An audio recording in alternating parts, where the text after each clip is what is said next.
Dando andamento aqui ao nosso trabalho, iremos agora explicar sobre as vigas Gebe. As vigas Gebe, elas consistem na associação de vigas com estabilidade própria com outras sem estabilidades próprias. Nesta associação, as vigas com estabilidades próprias superam as demais dos vínculos que lhes faltam, ficando o conjunto estável. A viga Gebe, ela recebe este nome em homenagem a Henrik Gebe, de 1932 a 1912. O aparecimento das vigas Gebe ocorreu para resolver problemas de ordem estrutural e construtivas. Essas vigas elas ocorreram por duas razões: estruturais ou construtivas. As estruturais permitem deformações, evitando o surgimento de esforços internos devido a recálculos diferentes nos apoios. Já as vigas construtivas, elas permitem o lançamento de vigas pré-moldadas em vão sobre leitos de rio ou difícil acesso. Nós temos aqui a representação de uma viga Gebe. Os dentes Gebe nada mais são do que rótulas, ou seja, um momento rotor igual a zero, convenientemente introduzidos na estrutura de forma mantendo sua estabilidade, torná-las isostáticas. As vigas Gebe podem ser consideradas como uma associação de vigas simples, biapoiadas com balanços ou engastadas e livres, uma com estabilidades próprias e outras sem estabilidades próprias. Nessa figura aqui, nós temos aqui os aparelhos de apoio e as fundações, onde os aparelhos de apoio nos topos dos pilares, nos encontros da ponte, permitem o deslocamento horizontal e rotações. Assim, a estrutura da ponte pode ser idealizada como a viga Gebe mostra na intermediária do exemplo acima. Como estamos vendo aqui, nós temos a intermediária e esses aqui serão os apoios que vão dar sustentação a essa parte intermediária.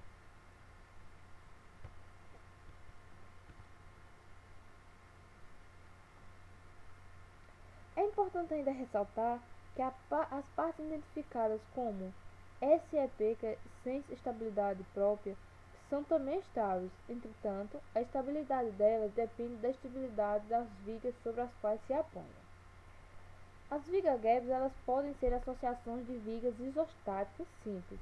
Podem também ser calculadas estabelecendo o equilíbrio de uma de suas partes, resolvendo inicialmente as vigas simples que não têm estabilidade própria.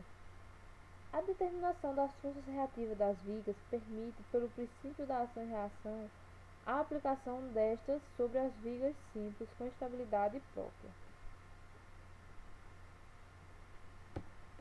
Temos aqui as aplicações na engenharia civil. A viga Gebe na engenharia ela pode ser utilizada na construção de pontes, passarelas, em arquibancadas de estádios de futebol e em construções que utilizam materiais pré-moldados. Como toda estrutura em barra, as vigas Gebe também têm o mesmo comportamento das vigas comuns, uma vez que são utilizadas uma unida com a outra.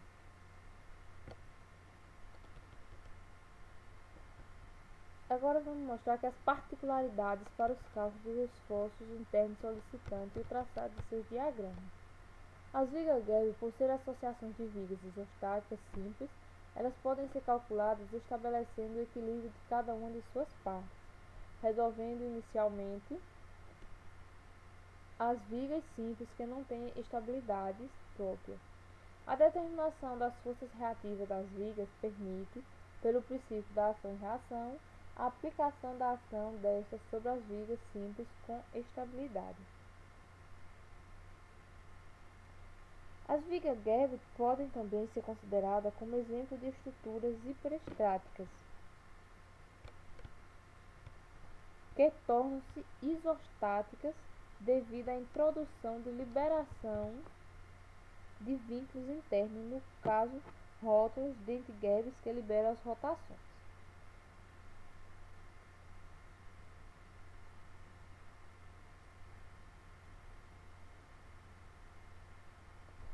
Contanto que a estabilidade da estrutura seja mantida, a liberação de vínculos em estruturas hiperestáticas permite as considerações das equações de condição, associação aos vínculos liberados. A incapacidade de transmissão de momentos associados a uma rótula conduz à seguinte equação de condição, que o momento rotor é igual a zero. Se temos uma viga contínua de 3 ohms representado, nós temos um número de relações de apoio, que é incógnito R igual a 5, número de equações de equilíbrios igual a 3, a introdução das rótulas 1 e 2 permite a obtenção de duas equações de condição. Os números de equações de condições, que são igual a 2. A estrutura ainda pode ser resolvida uma vez que o número de equações disponíveis seja n igual a NE mais NC, que é igual a 5, que é igual ao número de incógnitas a determinar. Temos ainda as seguintes observações. As equações de equilíbrios estáticos se aplicam a toda a estrutura, uma vez que estão associadas ao equilíbrio global destas, que a somatória dos momentos será igual a zero. Lembrando ainda que o somatório dos momentos pode estar referido a qualquer ponto, dentro ou fora da estrutura. Por outro lado, as equações de condições estabelecem que o momento fletor, ou esforço interno, é nulo em uma determinada seção S. A somatória dos momentos em S é igual a zero, aplicando-se, portanto, somente à parte da estrutura, força à esquerda ou à direita da seção.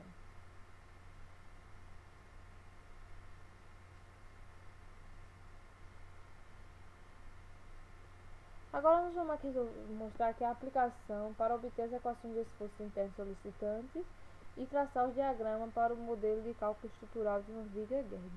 Como podemos observar aqui, nós temos uma viga aqui com forças inclinadas, aplicação de uma força inclinada, um ângulo de 30 graus, com 50 kN, uma força distribuída de 20 kN em 6 metros da viga. Temos aqui um encontro de viga Gerd, temos um momento de 10 kN por metro e temos também mais uma força distribuída em uma parte da estrutura que está em balanço de 30 kN por metro. Para resolvermos isso, primeiro nós temos que dividir ele em seções. Neste caso aqui, como temos aqui alguns apoios, dividimos eles em 3 seções, lembrando que temos que deixar aqui a seção em balanço. Daí começamos a fazer os cálculos dela. A primeira seção dividida, vamos calcular a somatória das forças em X. Sabemos que HB é igual a zero. A somatória das forças em Y, menos 50, que é essa força inclinada que está agindo nessa parte da viga, multiplicando o cosseno de 30 graus, menos 20, que multiplica 4 metros, que é a distância da nossa parte da viga, mais as reações VA e VB, igualando tudo isso a zero. E a somatória dos momentos ela é dada por 50 cosseno de 30 mais 4 VB. Com isso, resolvendo toda a nossa equação, o sistema, temos que VB é igual a 10,82 kN e que VA é igual a 112,48 kN. Para o segundo caso aqui da nossa viga, vamos fazer a somatória das forças em X, que vai ser HB mais HC mais HD igual a zero. A somatória das forças em Y igual a zero será dada por menos 20, que é a força distribuída por metro em toda a seção, menos 10 mais VC mais VB. Esses 10 que temos aqui é o nosso HB. E a somatória dos momentos em C, ele igualando a zero, ele será dado por 2VD menos 10 vezes 2. Resolvendo o nosso sistema de equação, chegamos à conclusão que o nosso VD é igual a 15 kN, que é igual também ao nosso VC, 15 kN. Na nossa terceira seção, nós temos a somatória das forças em Y, que vai ser dada por HD, que nós já sabemos quanto é, mais HE mais HF, igualando toda essa equação a zero. E a somatória das forças em Y, ela é igual a menos 30 mais VE mais VF. também igual a zero. A somatória dos momentos em E ele é dado por 2VF menos 2 vezes 10 menos 30 sobre 2. Resolvendo o nosso sistema mais uma vez, temos aqui que o nosso VF é igual a 17 vezes 5 kN e o VE é igual a 12,5 kN. Agora temos aqui o cálculo dos esforços internos solicitantes. Dividimos todas as nossas coisas em seção. Temos aqui que a nossa primeira seção ele vai de 0 metro até 4 metros. O nosso NX é igual a menos H, então NX igual a zero. O QX, que é o nosso momento cortante, é igual a VRA menos 2x, resultando que ele é igual a 124,48 menos 2x. E o nosso momento será igual VRA, que multiplica x, multiplicando 2 vezes x ao quadrado sobre 2, resultando em 112,48x vezes 2x ao quadrado sobre 2. Da mesma forma, nós fizemos para a seção S, ela vai variar do 4 até o 6. Temos que o nosso momento normal, a força normal é igual a zero, que a nossa força cortante vai ser igual a 10,82 menos x, e que o momento vai ser dado por 10,82 vezes x, que multiplica 5 sobre 2x ao quadrado. A seção 3, que ela vai ir do 6 até o 7, que o nosso NX vai ser igual a zero, o nosso momento cortante ele é igual a 15 menos x, e o momento é igual a 97,5x. Na seção 4, que varia de 7 até 9, nosso força normal é igual a zero. O momento cortante é VRD menos x, que nos resulta em 15 menos x. E o momento é igual a VRD, que multiplica x vezes 7,5, que é a nossa distância da viga, resultando o nosso momento em 112 vezes 5x. Aqui do lado temos agora os diagramas dos esforços internos solicitantes para o momento fletor. Todos os nossos momentos deram positivo, como já sabemos de explicações anteriores, que o momento fletor, quando positivo, fica abaixo do eixo negativo, do eixo do x. E aqui temos o diagrama do esforço cortante, vendo que temos todo ele positivo. Com isso, finalizamos a nossa apresentação a parte de vigas. Agora vamos dar ênfase à parte de pórticos. Os pórticos, eles podem ser divididos em planos ou espaciais. Pórticos planos é toda estrutura em barras ou curvas, situada em um plano usualmente vertical sobre ações que os solicitam nesse plano, de maneira que tenham apenas o esforço normal, o esforço cortante do vetor e o momento fletor de um vetor. Os pórticos espaciais, as barras podem ter posições quaisquer e são submetidos a qualquer dos esforços seccionais.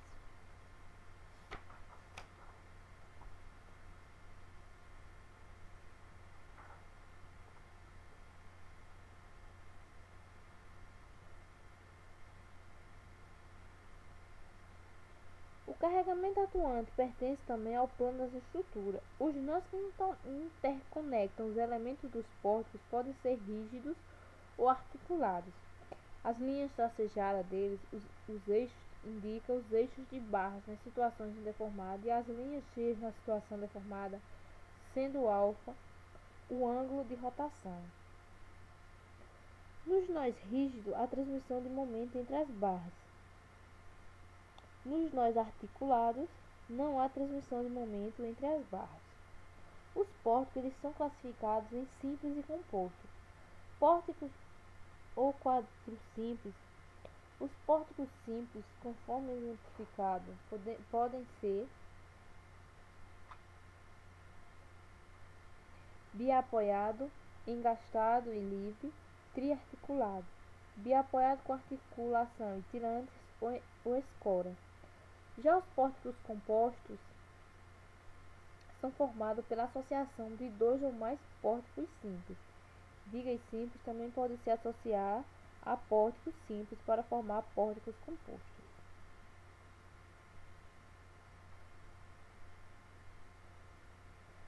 Para a determinação das reações de apoio em estruturas formadas por elementos com orientações diversas, é necessário definir um sistema referencial global. Temos aqui agora algumas aplicações na engenharia. Os pórticos eles são usados em diversas obras das engenharias, como nas estruturas de edifícios, onde utilizamos pórticos, utilizados também como base de sustentação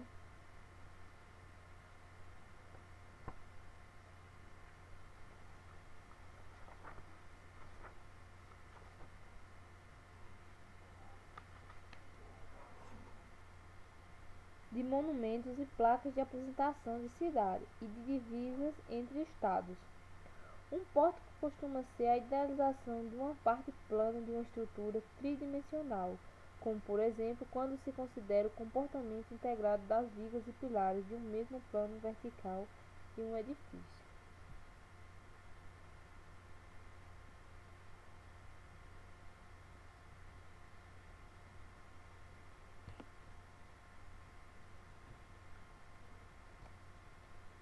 As particularidades existentes entre os pórticos. Como as demais estruturas em barras, os pórticos podem ser hipostáticos, isostáticos ou hiperestáticos.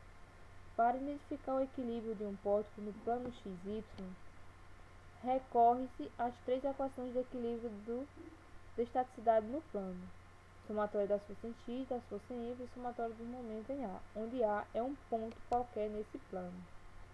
De modo semelhante às vigas nas equações somatória das forças em Y igual a zero ou somatória das forças em X igual a zero, pode ser substituída por somatório do momento em B, desde que o segmento AB não seja paralelo ao eixo X ou Y.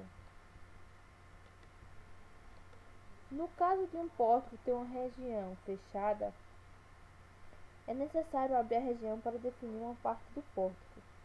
À esquerda é uma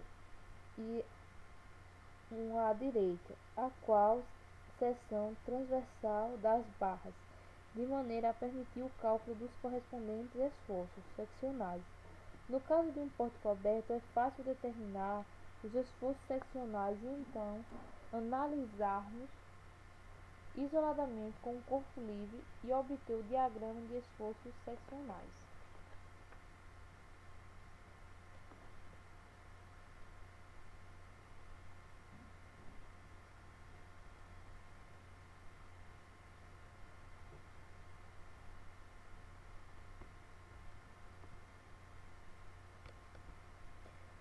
De acordo com o raciocínio que vimos, temos